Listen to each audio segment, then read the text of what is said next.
Hey, Luminary, it's the middle of Virgo season, and we have our Virgo New Moon coming up this week. So, what will you plant as a new beginning? Welcome to Star Powered Astrology for Changemakers. I'm Leslie Tagorda, your guide, a Hawaii born Filipino Jewish astrologer who loves navigating visionaries like you through the spiritual journey of your work so that you can be inspired to lead by your chart and become the luminary leader you were born to be. All right, my friends. Hello, hello. Leslie Tagorda back here with another episode of the Star Powered Podcast. And we are in the middle of Virgo season. We are at the second week of September. All planets are in retrograde except for Mars, or recently have been in retrograde, like Venus, who's now going direct. It is definitely a time to take your planetary medicine. We have our Virgo New Moon coming up this week on September 14th, happening at Virgo of 21 degrees at 6:40 p.m. Pacific. And I wanted to kind of, as we prepare for that upcoming new moon, and as we kind of look back at that first half of Mercury retrograde, I want us to talk about some of the lessons that you might have come across at this time, so that when we come to our new moon at the end of the week, that you are super clear about what you need to plant to get back into realignment.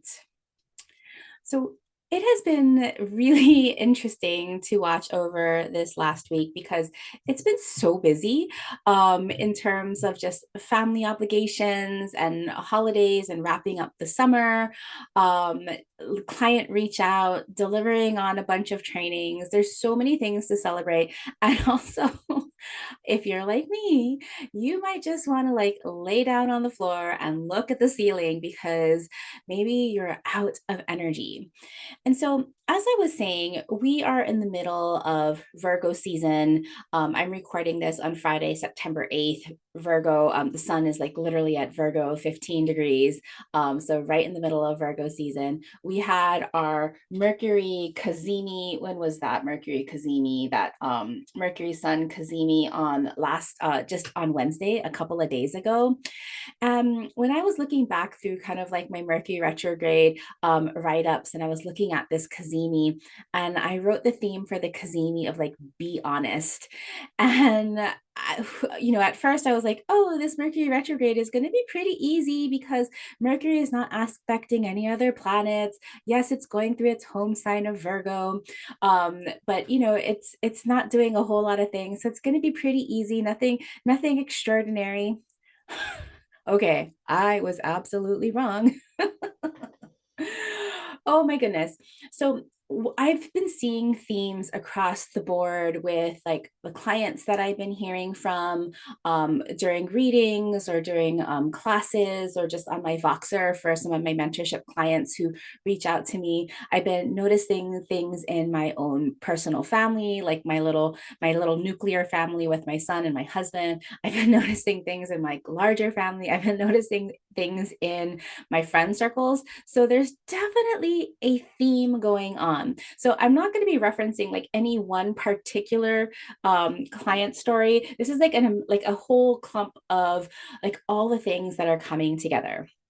So, if you listen back to my Mercury retrograde in Virgo episode, I was talking about this Virgo retrograde being about a realignment in practice. And the short of it is, what I mean is, are we walking our walk? Are we talking our talk? Are we in coherence? Are we in alignment?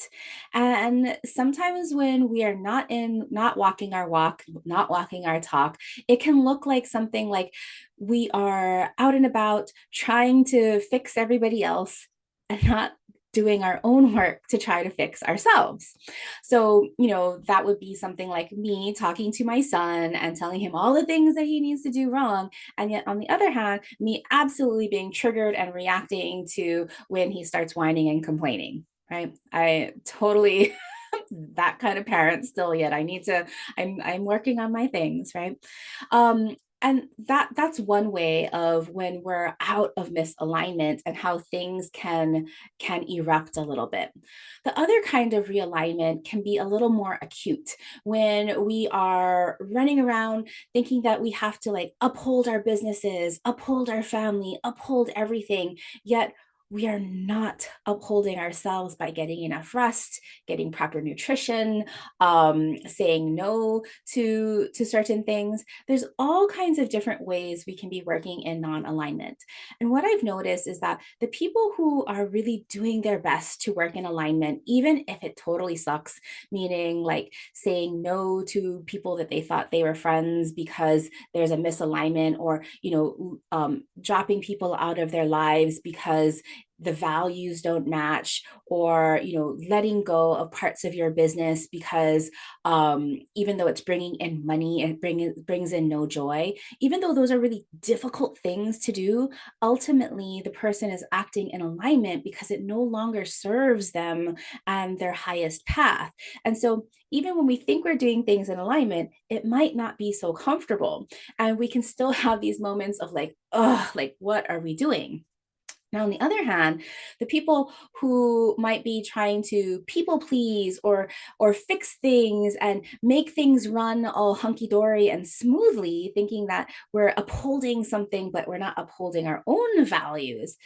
This other group I've noticed are kind of at that edge of having a little bit of a I'm not a therapist. I'm going to put that out there on the table. I'm not a therapist. I don't know. I'm not a mental health expert, but these are the people that are definitely needing a little more help in the mental health aspect. I think that's like me included. Like I reached out to go to a therapist earlier this week because I was like, I need a little bit of extra help managing the emotional conflict in my home with my family, right? It doesn't matter where you are. I'm not saying with this with any judgment, but with this last week's Mercury Kazemi, with this idea of be honest, it's really like being honest within your heart. Like, what do you need?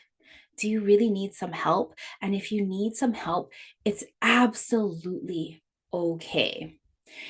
Having saying I don't know, saying I need help, saying can you help me, or can you help me find a therapist or somebody that I can talk to?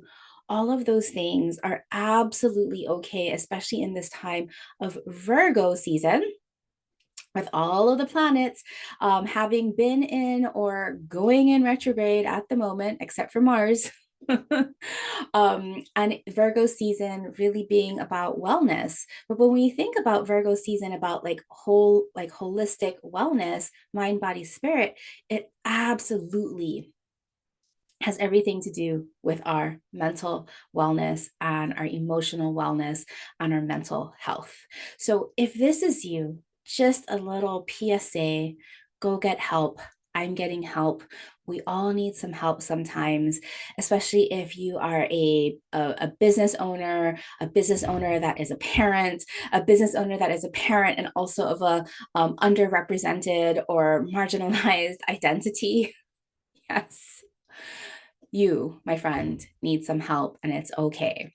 So I just wanted to put that public service announcement because I've just been seeing a lot of opportunity to get extra help, a lot of opportunity to experience, to work through some grief, to work through some acceptance, to work through some surrender.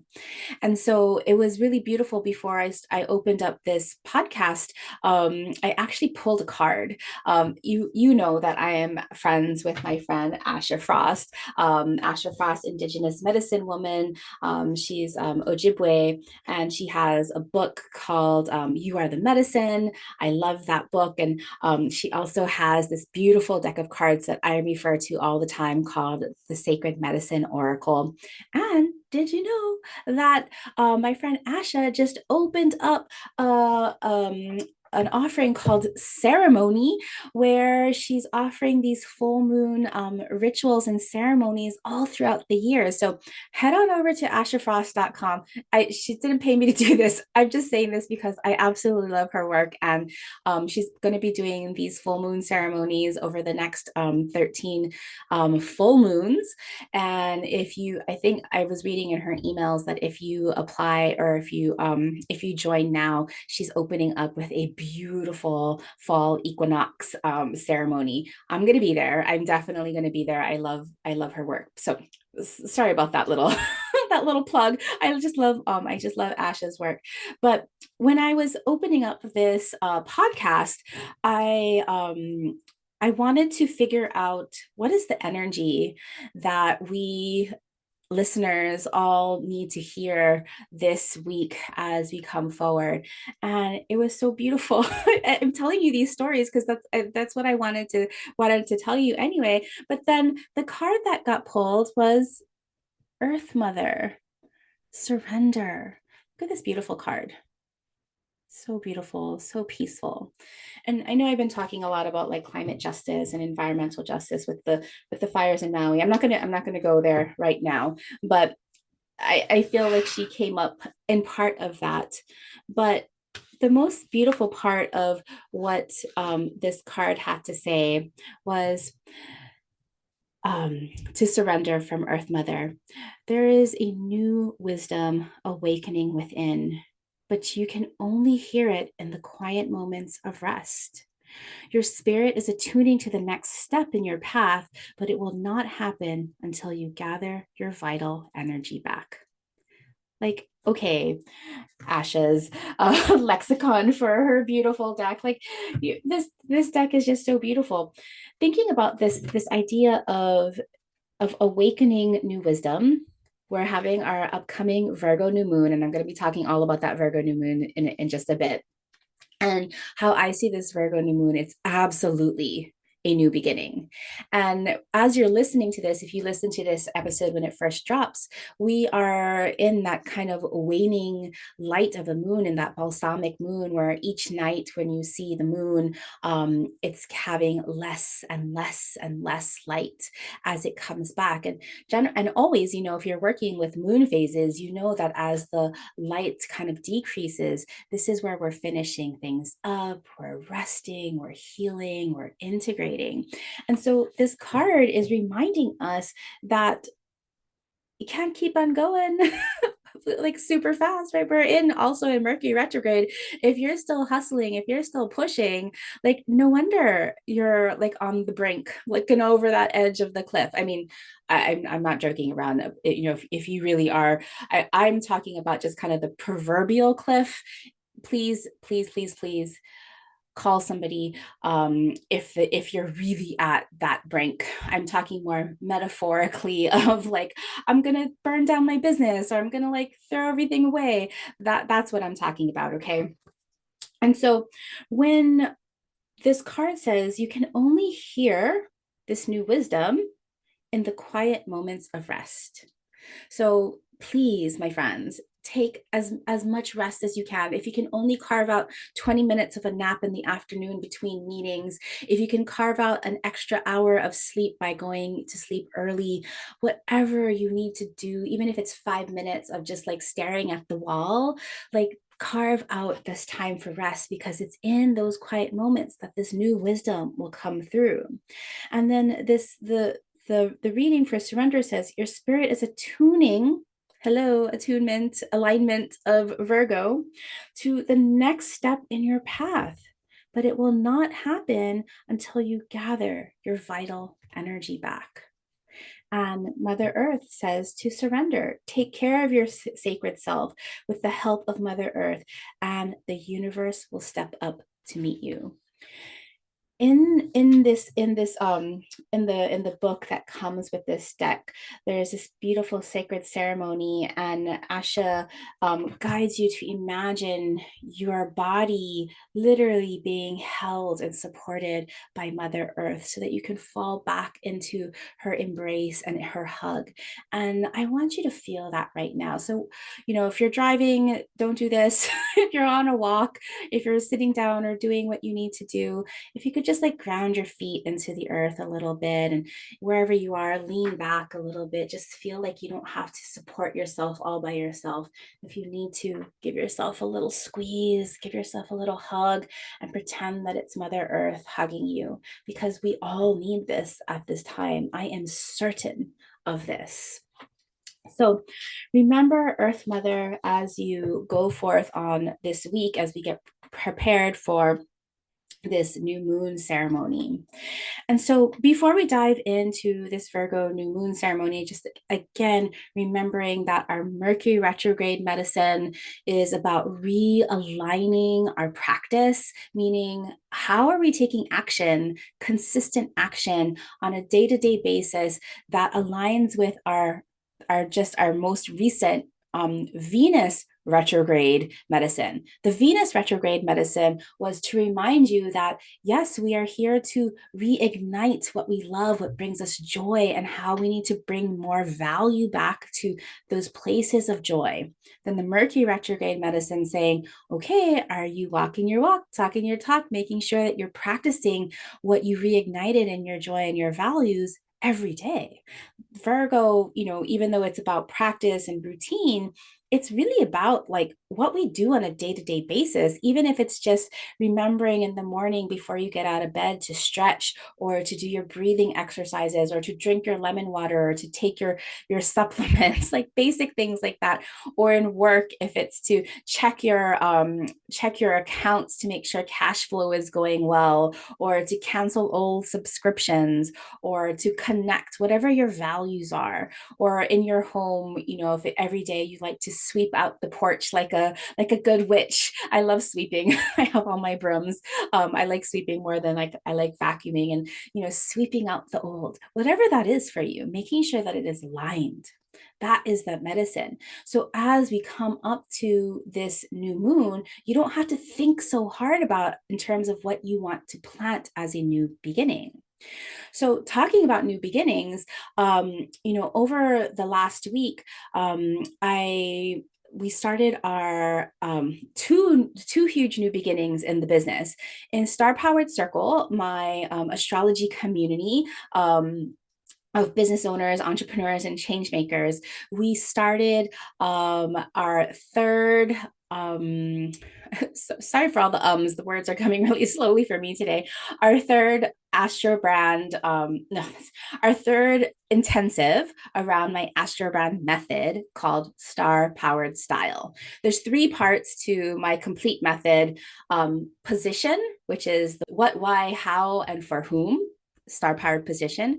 Then in the summer, early summer, we were looking at star powered voice, which is the messaging and your communication style, and all of your big like brand statements, like your mission and your vision and your purpose that really call in your soul customers.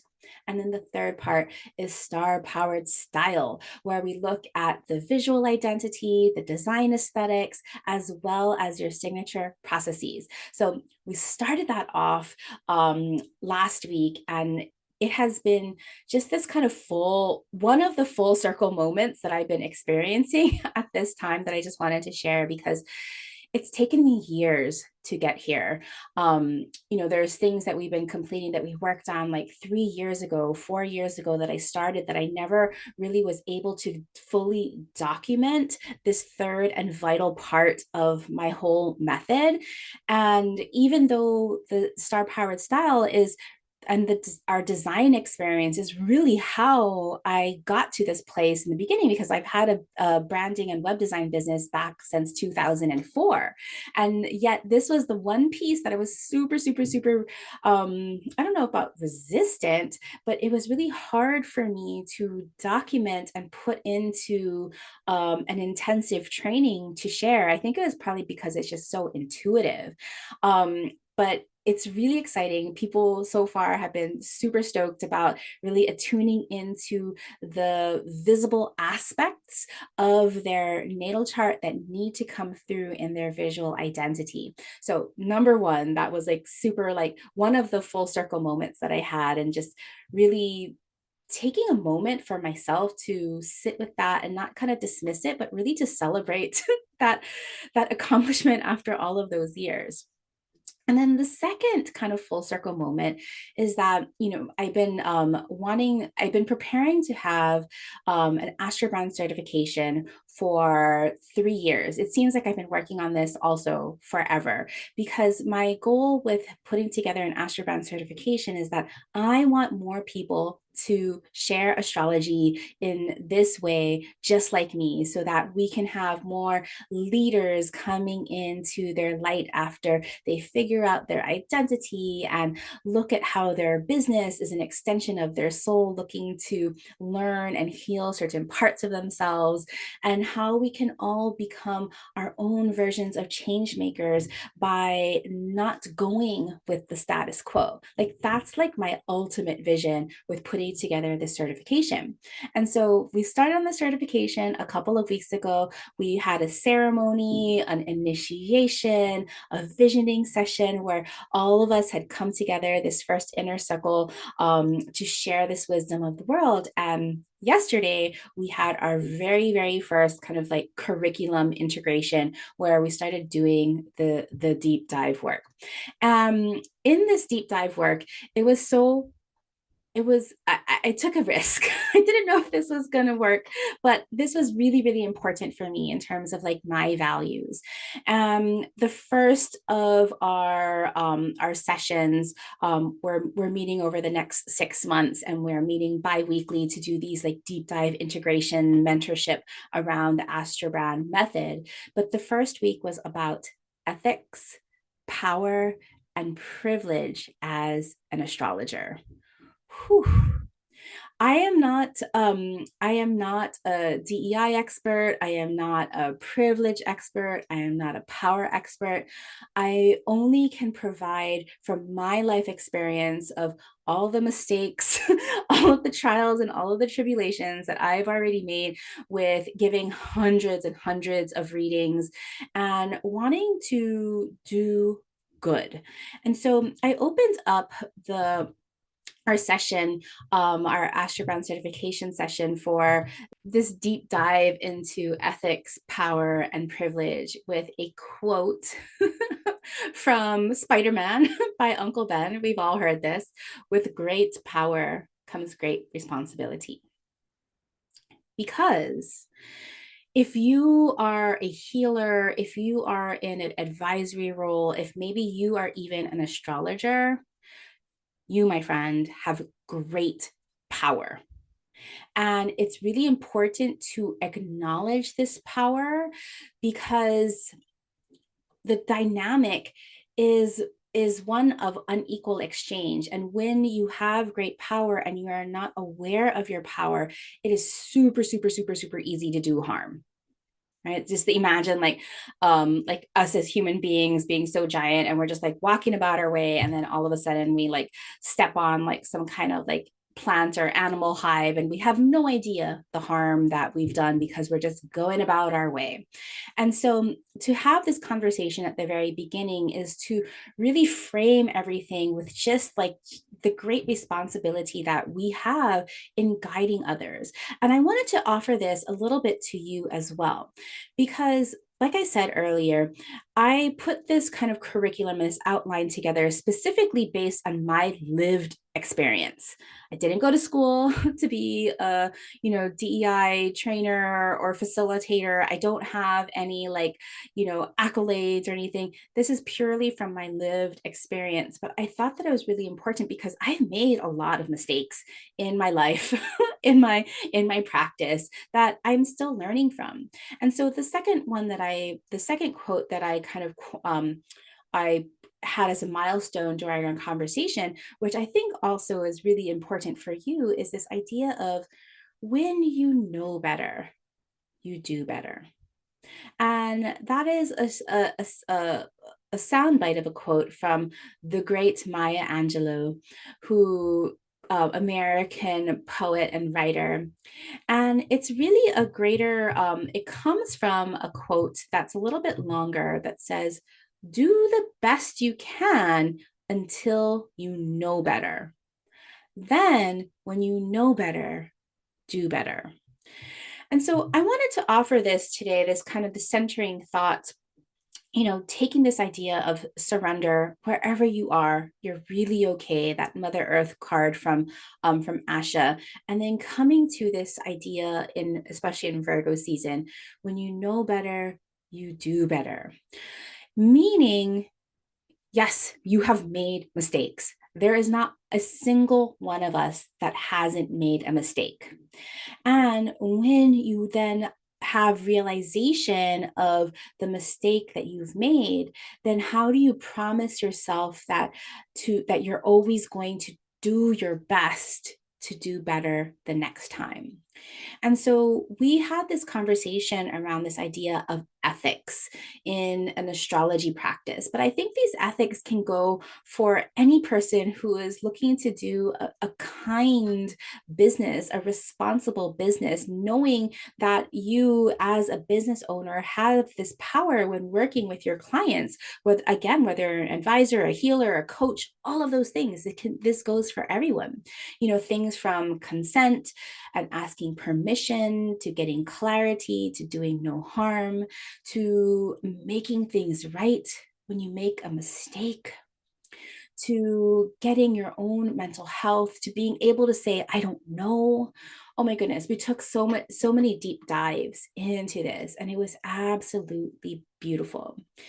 I'm going to have a deeper conversation about this because I think this is an important conversation to have, especially around this idea of when you know better, you do better. Because we touched upon it, but I wanted to go deeper yesterday during our time in our Astrobrand certification about spiritual and cultural appropriation. And I thought this was beautiful, especially since I've been having my heart so much in this idea of Lahaina, and that Lahaina is more than this fire, but how this fire and devastation has really brought to light all of the things wrong with the tourist industry, the land development industry, the colonial imperial industry that brought plantations to West Maui, that ultimately ended up in this devastating fire. And that now, as we're never going to stop grieving. It's only been like a month since everything has happened, so there's still tons and tons of grief, but talks and ideas are starting to come back about what to do with this land. Now, it would be really easy to just hand it over to a land developer, and the land developer doing anything that they wanted to do, forcing more local and native people out of this beautiful part of Hawaii. Or we could give this part of Hawaii back to and have leadership that is collaborated and led by the original stewards of this land to bring West Maui back from this arid desert-like drought back to the water lush, like Lahaina used to be known for all of its food production and just the abundance of water that it had. That's why Lahaina became such an important port city, because all of these whaling ships back in old Hawaii before the plantation days would come to Lahaina to restock their ships with water and food. And so I bring this up. I promise I'm going somewhere. I bring this up because about this kind of appropriation. And so I've been noticing, lately I have clients that, again, I'm not Hawaiian. Okay. I was born and raised in Hawaii, but I am of Filipino and Jewish descent. I like to consider myself a Lohaʻina settler in Hawaii because I love the culture so much and I want to uphold the culture so much. But I just want to put that on the side. Just remember, I am not Hawaiian. But because I'm perceived as Hawaiian, I look Polynesian because of like my facial structures. I'm Filipino and Jewish. Okay. That's what I am. But I have a lot of clients or people coming up to me because they know I'm from Hawaii saying, oh, I did this like Ho'oponopono certification, or I did this Huna certification. I have to, when people tell me these things the first time, I'm like, what is that? I have to go look it up. And then, undoubtedly it is some kind of certification. I know I have a certification. We'll talk about that in another episode. Um, but it's all these certifications that are being given by people who are not of Hawaiian descent, and given by people who have like, I have like no idea what their connection to Hawaii is. And looking at these bios of these people, like, where did they get their training? Oh, they didn't get their training from like there's no direct line back to the actual native Hawaiian culture.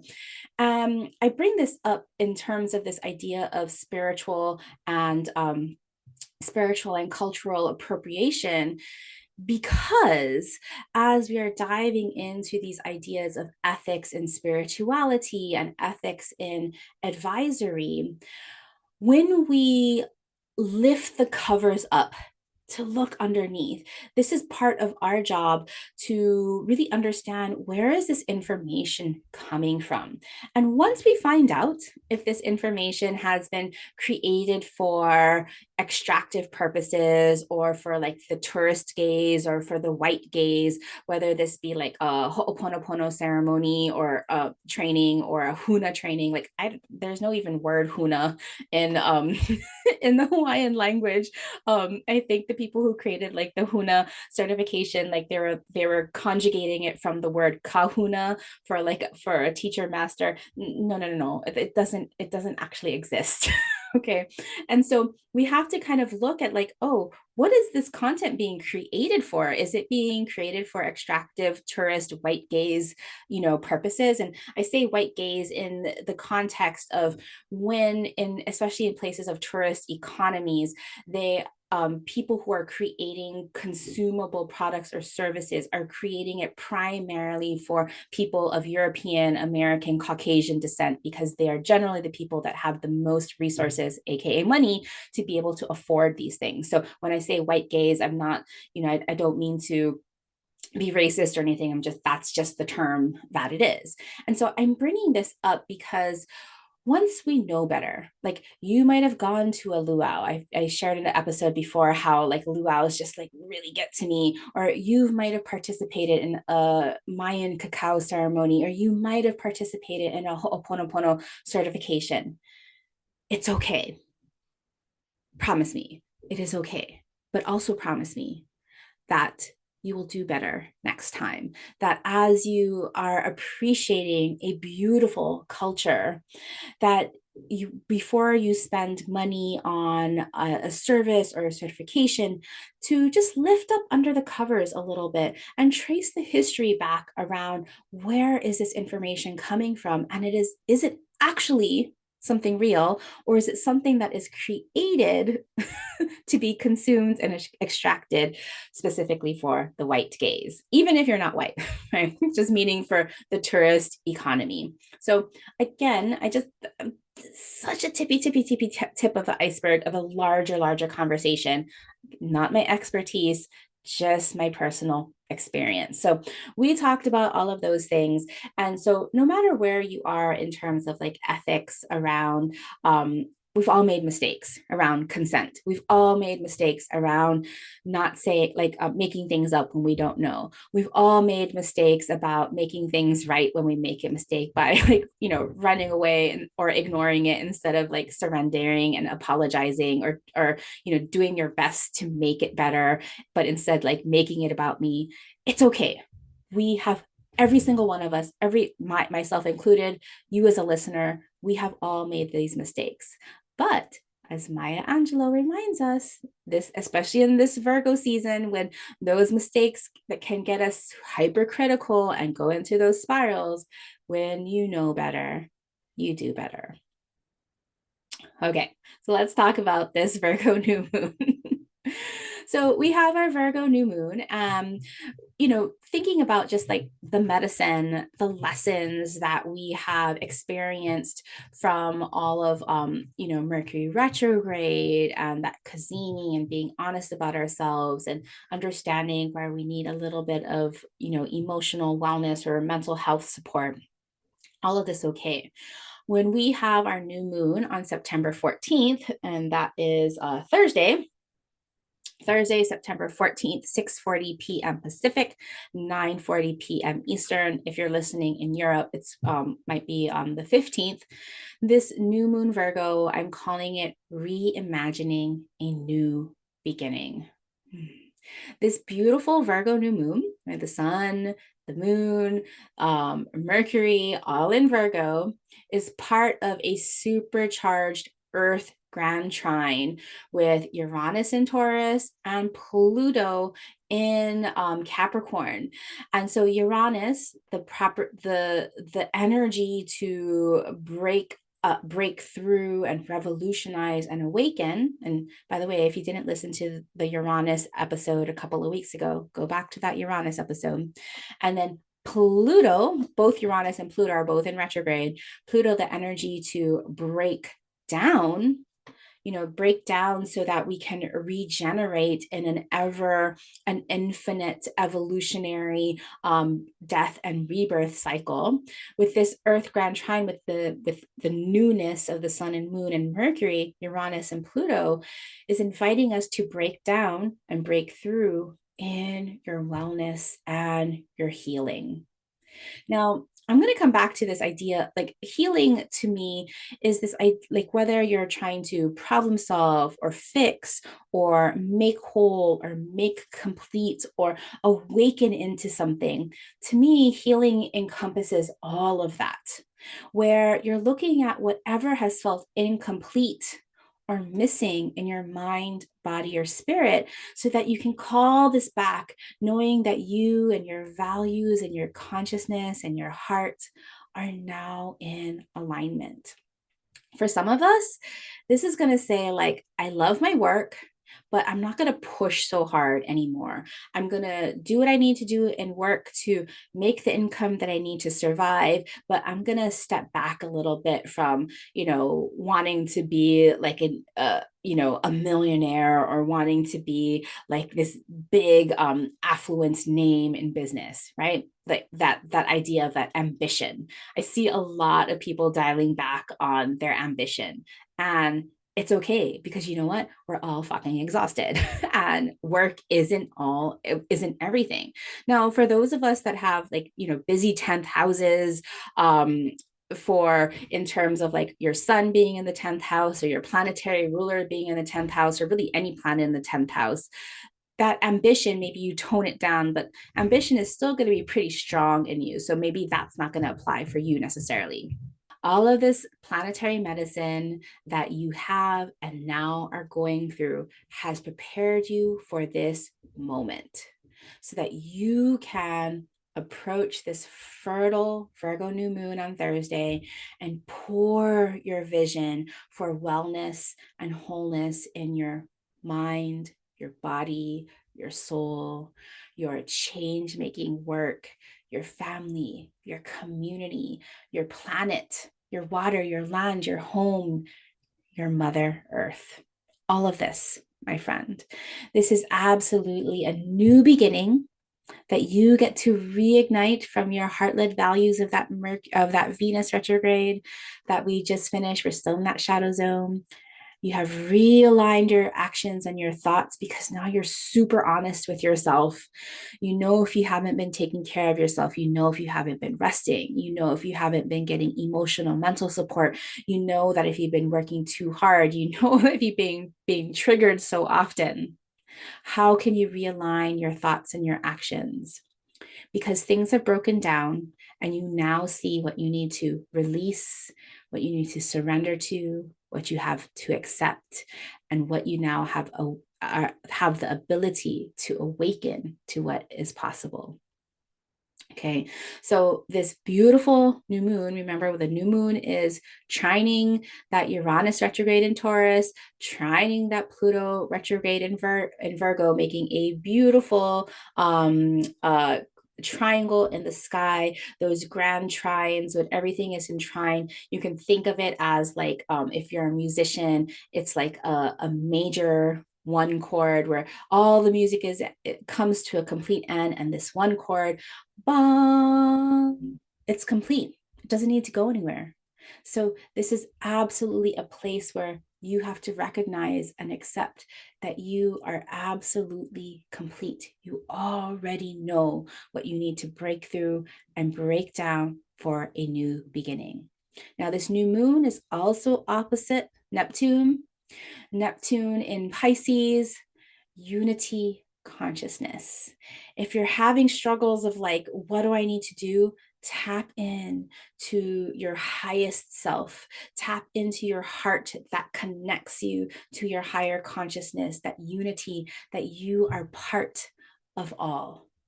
Okay, I know it's kind of a grandiose, but it's just so beautiful.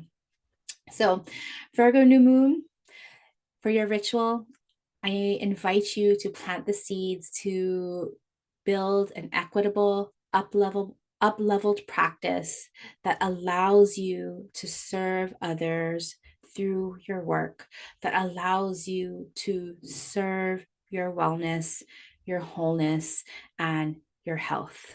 Okay, so if you're an Aries rising or have Virgo of 21 degrees, right, in the sixth house, you're going to be planting your seeds around an effective and daily routine so that you can heal yourself and others.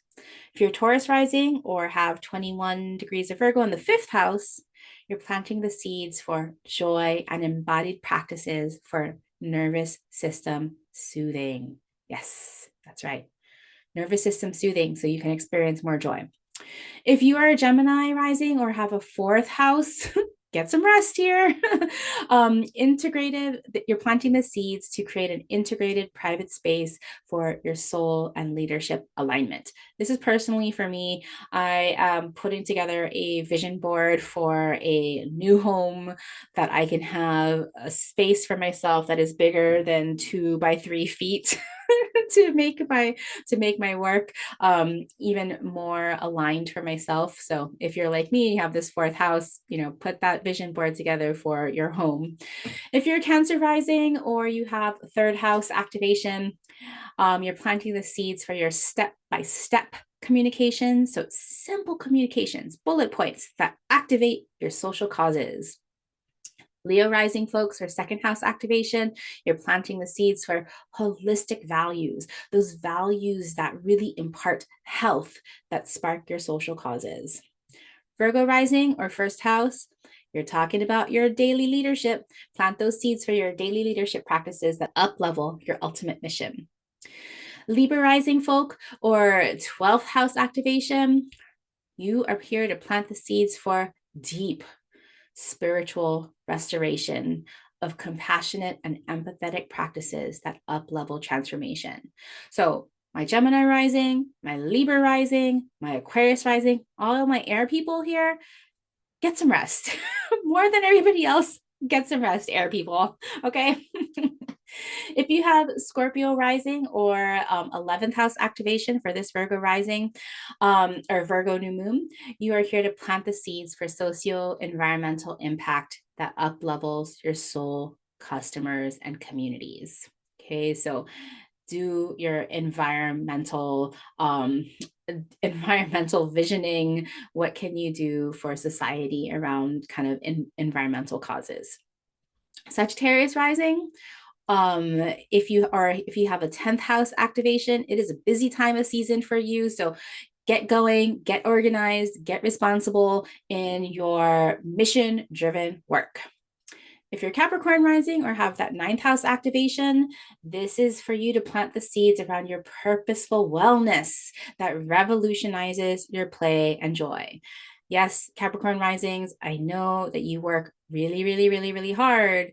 But in order to work really, really hard, you have to have a well-oiled body, machine, practice that wellness. Make sure that's really important. Aquarius risings, or that 8th house activation, you are planting the seeds to diagnose your past experiences and eliminate what is no longer needed for your inner peace. And then lastly, my Pisces rising, or 7th house Virgo activation, you're here to plant the seeds for organic partnerships to share and teach a revolutionary message. My friends. So that's all I have today for Virgo energy. Remember, I'm still donating to all of the Maui relief causes. If you are interested in supporting and doing double duty, I have Written in the Stars, my introductory course is now $99. All proceeds from that introductory course through the end of September is going directly to Maui Relief Funds. So if you want to still make a difference and you want to learn astrology in the way that I look at the stars in the sky, then head on over to starpowered.com/Maui, MAUI, and the $99 that you spend on that 5-module training will go directly to Maui Relief Funds. So my friends, thank you for listening. I hope you have a beautiful new moon in Virgo. I hope you get lots of rest, and I hope you can feel the love of Mother Earth supporting you at this time. More soon. As a human design projector, my energy shines more brightly because of people like you who share my work. If you enjoy this podcast and want to help build a movement of innovative astrology and leadership and spark the intuitive revolution, please rate and review this podcast on Apple Podcasts, or better yet, share this podcast with your change-making besties. We will all shine brighter together as we create the future